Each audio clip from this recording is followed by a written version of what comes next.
নমস্কার বন্ধুরা, শুভ সকাল। কেমন আছেন? আশা করি ভালোই আছেন। আমিও খুব ভালো আছি। কালকে তো ছোটো নাতিকে এনে রেখেছিলাম, আর ঘুমিয়েছি কখন বলেন তো? ভোর ৩টের সময়। ও পৌনে ৩টের দিকে ঘুমিয়ে পড়েছে, আর আমি ৩টের সময় শুয়েছি। সকাল সকাল উঠেও গেছে, 7টার সময় উঠে গেছে আজকে আবার। অন্যদিন 10টায় ওঠে, আজকে 7টায় উঠে গেছে। ওর জন্য কী করলাম, আমি খাটের থেকে আর নামাইনি, ও খাটেই খেলছিল।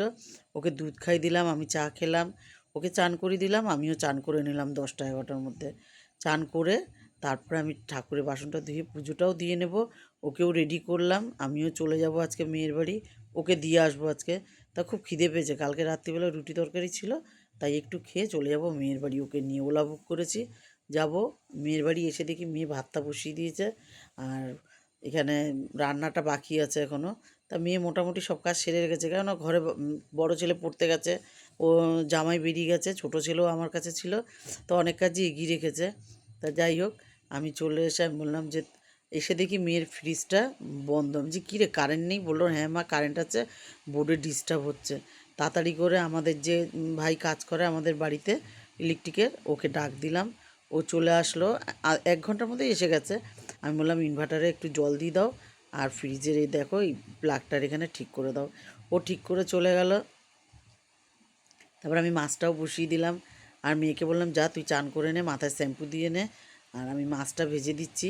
ছোটো নাতিকে, ছোটো নাতির খাবার তো হয়েই গেছে, মাছটা আগে ভেজে দিয়েছি ওর মাছ। আর বোনকে বললাম তুই একটু খাইয়ে দে। তা যাই হোক, ভাতটা মেয়ে ভাত তো আগে করে রেখেছে, আর মাছগুলো এইগুলো ভাজতে বাকি এখনও। এগুলো ভেজে নিয়ে একেবারে আলুটাও বসিয়ে দেবো, আলুটা ভেজে নেব। বন্ধুরা, একটা গন্ডগোল হয়ে গেছে। গন্ডগোল হয়েছে বলতে, মেয়ের বাড়িতে যে দিদি কাজ করে, ওর বৌমার বাচ্চা হয়েছে। এখন তো ওদের তাহলে আতুর থাকবে। ও সব বাড়ি কাজ করে আসে, তখন আতুর ফাতুর অতটা বোঝা যায় না, কিন্তু যাই হোক ওর হবে। আর ওর ওর বাড়ির যখন, ও তো আসতে পারবে না দুদিন, আজকেও আসেনি, কালকেও আসেনি, তাহলে তো মেয়ের তো এইভাবে হবে না। মেয়ে তো এত কাজ করতেও পারে না। তা আমি বললাম তাহলে এক কাজ কর, তাহলে আমাদের বাড়ি চল, আমাদের বাড়ি কদিন থেকে আসবি, তাহলে কদিন থাকাও হয়ে যাবে, আর আতুর অবস্থাতে ওর অসুবিধাও হবে না। যাই হোক, ওদেরও তো একটু কাজ আছে বাড়িতে যখন বাচ্চা কাচ্চা হয়েছে। তা মেয়ে বললো দেখছি, জামাইকে আমি বললাম আগে জামাইকে বল, তারপরে। তা যাই হোক, ও বলবে যদি হয় তাহলে কাল পরশু থেকে ওদের নিয়ে চলে যাব। আর না আসলে বন্ধুরা এখানে ভীষণ অসুবিধা, মেয়ে এত কাজ তো প্রথম কথা করতেই পারবে না, আর বড় নাতির পরীক্ষা মেন কথা সোমবার থেকে। তা যাই হোক, তাহলে আমাদের বাড়ি নিয়ে রেখে দেবো। আর এখানে আলুটা ভেজে মশলা কষে আর মাছের ঝোলটাও করে নেবো। আজকে দেখছেন অনেকটা আলু দিয়েছি। মেয়ে রাত্রিবেলায় আজকে খাবে ভাত, আজকে রুটি খাবে না। বলছে মা দুদিন রুটি খেয়ে না পেটটা ব্যথা করছে। তা যাই হোক, আজকে একটু ভাত খেয়ে নেবো। আমি বললাম তাহলে মাছের ঝোলটা বেশি করে হোক। ইলিশ মাছ ছিল, বললো যে মা ইলিশ মাছটা তাহলে করবা। আমি বললাম আমি তো ইলিশ মাছ খাই না, তাহলে ওদের জন্য করে দিতাম, কিন্তু অনেকটা বেলা হয়ে যায় আস্তে আস্তে। আমি বললাম থাক, ইলিশ মাছটা রেখে দে, কালকে আবার শুক্রবার হবে না। তা যাই হোক, করে নিয়ে এখন মাছের ঝোলটাই করে নিলাম। বড় নাতিকে বললাম আসো, বড় নাতিকে আমার পাশে বসে পড়াচ্ছি, আর মাছের ঝোলটা করে নিলাম। ও পড়ছিল আমার পাশে বসে। যাই হোক, মাছের ঝোলটা মাছগুলো দিয়ে দিলাম, এবার ঢেকে রাখবো।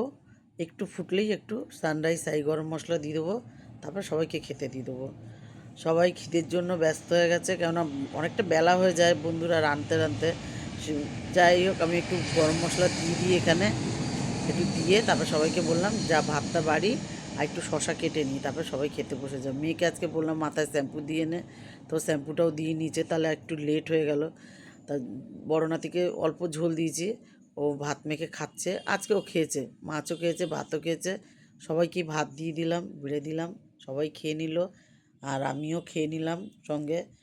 আর এখানে আজ এটুকুই। ভালো লাগলে লাইক করুন, কমেন্ট করুন, আমার ইউটিউব চ্যানেলটাকে সাবস্ক্রাইব করুন, পেজটাকে ফলো করুন। ভালো থাকুন, সুস্থ থাকুন, শুভরাত্রি।